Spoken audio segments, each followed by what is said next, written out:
People always want to know about bone grafting. This is the big thing too. You will hear stories about people saying, "Yeah, I went to this oral surgeon and he had to do a bone graft first, and or I had to have the implant in and have bone grafting done."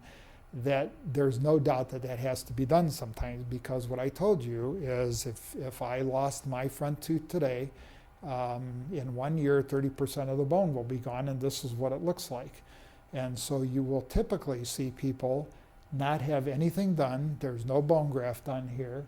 They don't have enough bone to have an implant put in. So the way they elect to have this tooth replaced is they have caps done on these two teeth, and then there's a false tooth hooked onto those caps, and it's a 3-unit piece that's put right in place.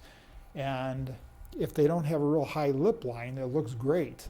But if they have a real high smile line, what you see when they smile is a big shadow and a big defect right there. It just hits your eye as soon as you look at them, because they lost the bone around their teeth before they had anything done permanently, and you can't make that false tooth look right. So if somebody comes in to me and says, "I want this to look as natural as possible," there's no way for me to do that without doing a bone graft in here and putting bone, not artificial, cadaver bone in there, or some kind of way to plump that ridge back up, get the bone to regrow, and then put the implant into that graft. Okay, the other thing that you'll read about is mini implants. What mini implants are I call them nails. They are threaded. They're real small. You do not have to have anything done except have a little bit of local anesthetic done. Let's say somebody comes in with a lower denture and has heard about mini implants. You can take these mini implants, go right through the gum with local anesthetic. They screw right into the bone. They have a little ball that goes on top of them, and you put an O-ring inside their existing denture, and they put it in place, and they can snap their denture down onto these little O-rings. They work great, but they don't last because they're so small. And the only place that they work, I wrote it on here, is the average life expectancy is 3 to 5 years. They're half the cost of regular implants, and to me, this is the only indication. This is to anchor a lower denture on an older person who cannot have oral surgery done. They have some kind of medical problem, or they're in a nursing home and they can't easily get somewhere, and so we've got to do something quickly for them. The lady I told you about before possibly would have been a candidate for something like this, but it turns out that we did a better procedure for her.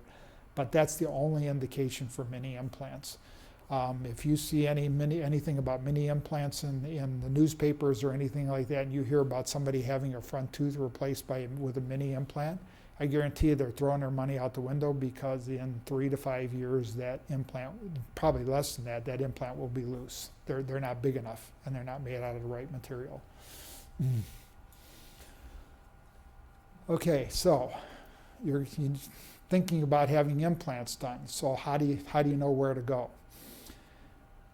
There's 2 ways to do this. Okay, I told you before that I was an implantologist, and so being an implantologist, I know how to do everything from the planning with the CT scanner and the software, putting the implant in, putting the abutment on, and putting the crown on, doing bone grafting, every single phase that I can do in the office, or I can do all of the surgical phase, and my partners can put the final denture or crown or whatever is going to be done on. So everything is done in our office.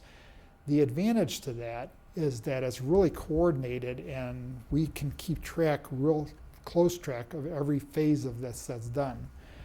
The other way that it's done is the multi-doctor approach, where there's a general dentist involved, there's either an oral surgeon or a periodontist who's doing the surgical part, and then there can be a prosthodontist if this is a real complicated, a prosthodontist is a person who does real complicated restorations of teeth, like people who have 28 crowns done or something like this.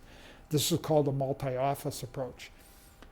The only time that this works is if the general dentist has a strong enough personality to take control of the situation. The general dentist plans out and tells the surgeons where he wants teeth.